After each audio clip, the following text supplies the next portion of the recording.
শুভ সকাল বন্ধুরা, সবাইকে নমস্কার জানাই। আজকাল একটা নতুন ব্লগ আমি শুরু করতে চলেছি। কেমন আছেন আপনারা সবাই? আশা করতেছি সবাই খুব খুব ভালো আছেন, আর আমরাও সবাই খুব ভালো আছি। বন্ধুরা, আমি চিত্রা, আমার চ্যানেল চিত্রা ব্লগে আপনাদের সবাইকে জানাই অনেক অনেক স্বাগত।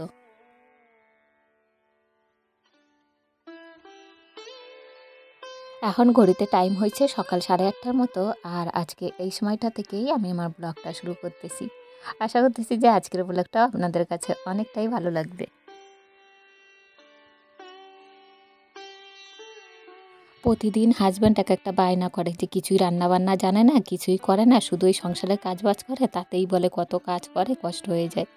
আর কি আমারে দোষ দেয় যে আমি নাকি ভালো খাবার দাবার করতে পারি না, সকালবেলা টিফিন খাবার একটু অন্যরকম কেন করি না, প্রতিদিন কেন মুড়ি খাবে, এইসব চিন্তাভাবনা আর কথাবার্তা শুনতে হয় প্রতিদিনই।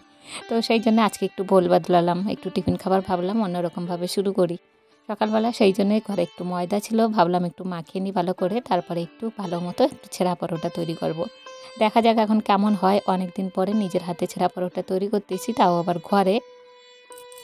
যে খাবারগুলো আমরা সচরাচর দোকান দিয়ে কিনে খাই সেই খাবারগুলোই করতে হবে, তাও আবার আমি করব, আবার ঘরে বসে। তো সত্যি এগুলো কিন্তু আমার পক্ষে একটা রিস্কি হয়ে যায়। দেখা যাক এখন বন্ধুরা, আপনারা সবাই সাথে থাকুন। আশা করতেছি যে ব্লগটা আপনাদের অনেকটাই পছন্দ হবে।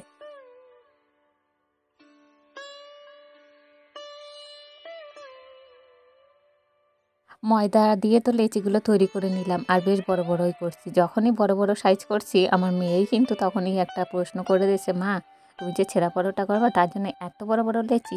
আমি বললাম থাক না, তুই চুপ করে দেখ না আমি কি করি, যা হয় হবে, খাবার মতো হলেই হলো। তবে আমার হাজব্যান্ডের কাছে খাবার মতো হলেই হবে না, ওর দেখতেও ভালো হতে হবে খাবারটা, আর রুচিটাও যেন ভালো হয় সেরকমভাবে রান্নাটা করতে হবে।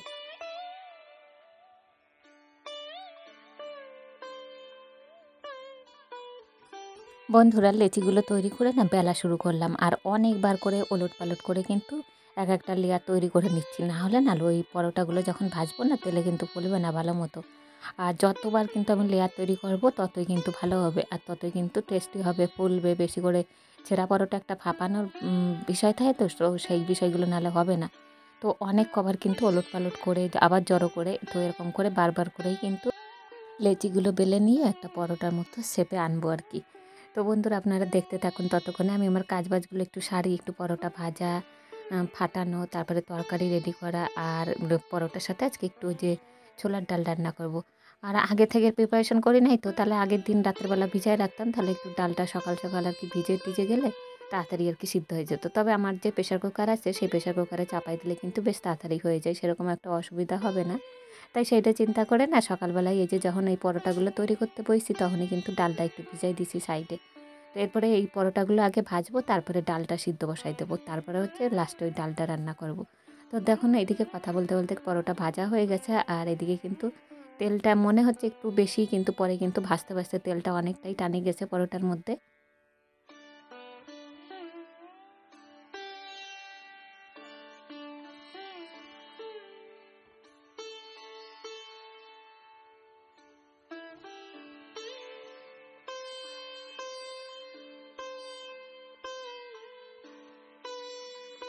বন্ধুরা, প্রথমে 3টের মতো ভাজিয়ে নিলাম, আর এইগুলো না এমনই যে গরম গরম অবস্থায় না ফাটালে না ঠান্ডা হয়ে গেলে কিন্তু আর ভালো মতো ফাটতে চাইবে না।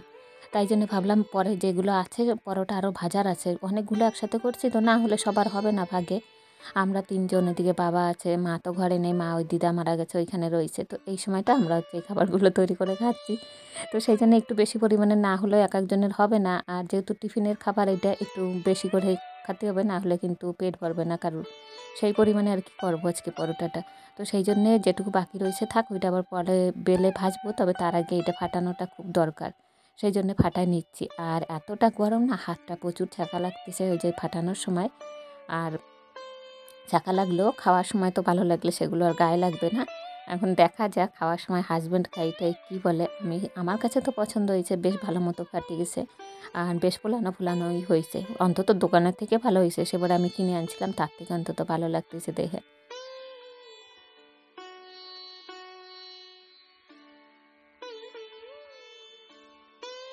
বন্ধুরা, আমার মেয়ে কিন্তু আটা, ময়দা এই সমস্ত জিনিসগুলো না একদম খাওয়াতে স্বচ্ছন্দ না। আর কি ছোটো থেকে না ওর ভয় পেতাম আর প্রচুর না ও ভুগছে ছোটোবেলায়। ডায়রিয়ায় প্রায় ২ বার ৩ বারের মতো হয়ে গেছে। পরেতে কত ইঞ্জেকশন যে চলছে, তারপর তো একবার নার্সিংহোমেও ভর্তি রাখতে হয়েছিল ওর পেট খারাপের জন্য। সেই জন্য তখন থেকে আর কি ছোটোবেলা থেকেই ওই অভ্যাসটা করানো হয় নাই।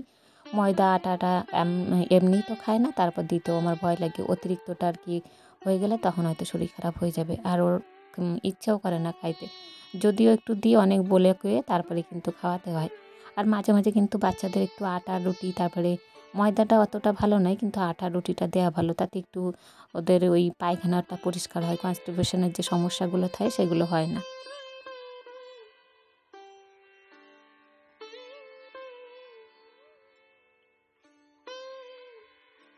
এদিকে বন্ধুরা সব পরোটা কিন্তু ভাজা হয়ে গেছে। তারপরে যে আলুগুলো কাটিয়ে নিয়ে প্রথমে একটু আলুগুলো ভাজে নিয়েছিলাম।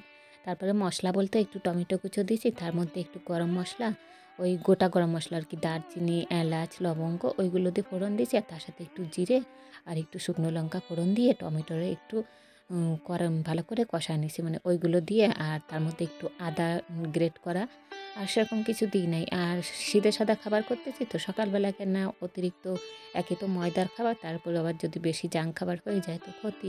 আমার ভালো লাগে না অত আর কি বেশি রিচ খাবার সকাল সকাল। তো সেই জন্য হালকার মধ্যে একদম ডালটা তৈরি করলাম।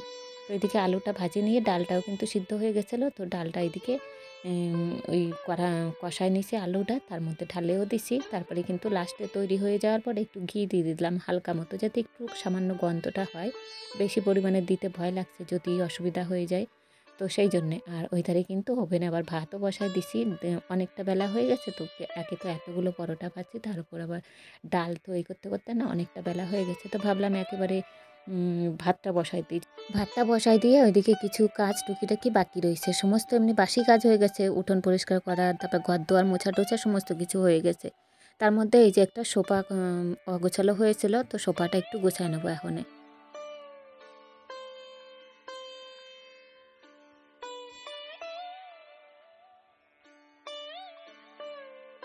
এর ফাঁকে মাঝখানে বন্ধুরা এদিকে বাবারে খাবার দিয়ে দিছি আর মেয়েটারও একটু খাবার দিয়ে দিছি। তবে আমার হাজব্যান্ডের এখনও খাওয়া হয় নাই আর আমারও খাওয়া হয় নাই। ভাবলাম এই কাজটা ছাড়ে একটু স্নান টান করে পুজো টুজো দেওয়ার ব্যাপার রয়েছে, তো সেইগুলো সারিয়ে নিয়ে তারপরে হাজব্যান্ডেরও দেবো আর আমিও খাবো। তারপরে আপনাদের সাথে শেয়ার করব যে কেমন হয়েছে টেস্টি। টেস্টি বলতে পরোটাটা তো আপনার দেখলেন বেশ ভালোই হয়েছে। এবার খাবার রুচিটা আর কি, যেটা টেস্টির ব্যাপার সেটা হচ্ছে ডালটা কেমন হয়েছে, ছোলার ডালটা। ওইটা হচ্ছে মেন খাবার এখন বলতে পারেন, পরোটার সাথে যেহেতু খাবো সেই জন্যে।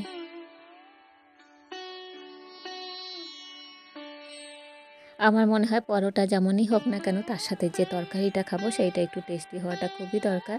না হলে যদি এমনি পরোটা তার উপর যদি তরকারি খারাপ হয় তাহলে একবারে কী আর বলবো, অশান্তির আর শেষ থাকবে না। তখন তো হাজব্যান্ডের কথাটাই কাটে যাবে যে হয়তো আমি রান্নাবান্না জানিই না, সত্যি করেই তাই হয়ে যাবে।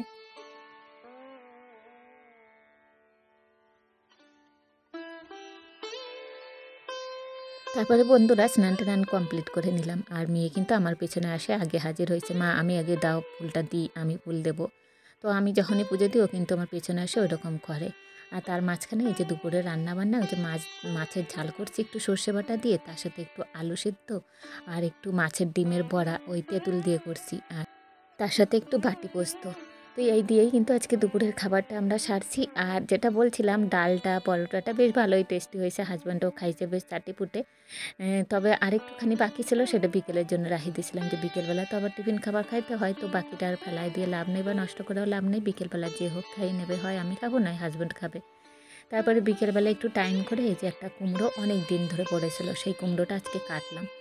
ভাবলাম যে যদি ভেতরে নষ্ট হয়ে যায়, সেই যে কবে থেকে রয়েছে মাটিতে পড়ে, তো ভাবলাম আজকে কাটিয়ে নিই, কালকের থেকে আবার খাওয়া শুরু হবে কুমড়োটা।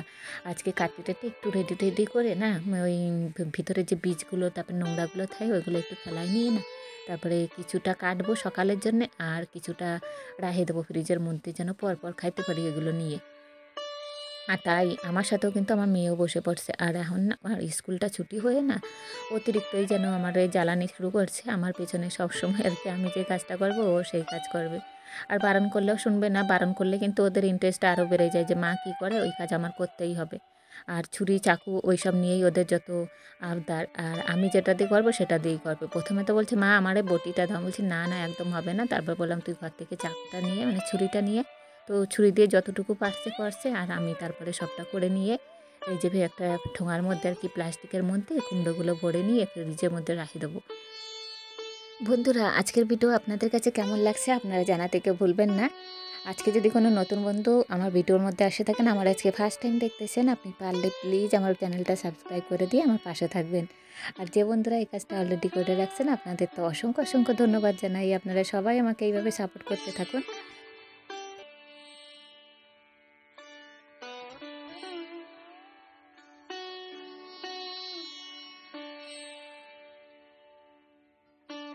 এরপর তো বন্ধুরা যেমনি ফ্রিজটা খুলে কুমড়োগুলো রাখতে গেছে, অমনি মেয়ের চোখের নজরে থামস আপটা পড়ে গেছে। তো সঙ্গে সঙ্গে থামস আপটা বের করে এই যে গ্লাসে ঢালতে শুরু করছে। তার মধ্যে তো আমি একটু দাবড়ালাম যে একদম ঠান্ডা জিনিসটা বের করে অতটা খাওয়া যাবে না। ওরা একটুখানির মতো দিছে, আর তার সাথে না আমিও একটু নিছি। আমার একটু কেমন গরম গরম লাগতেছিল তাই জন্যে। তো ওর খাওয়ার পরে আমিও একটু খেয়ে নিলাম। আর তার সাথে সাথে বন্ধুরা না, আজকের ভিডিওটা এখানেই শেষ করব। আপনারা কিন্তু জানাতে ভুলবেন না কেউ। আপনারা সবাই ভালো থাকবেন, সুস্থ থাকবেন, সবাই ভালো রাখার চেষ্টা করবেন। সবারই জানাই tata, bye bye and good night.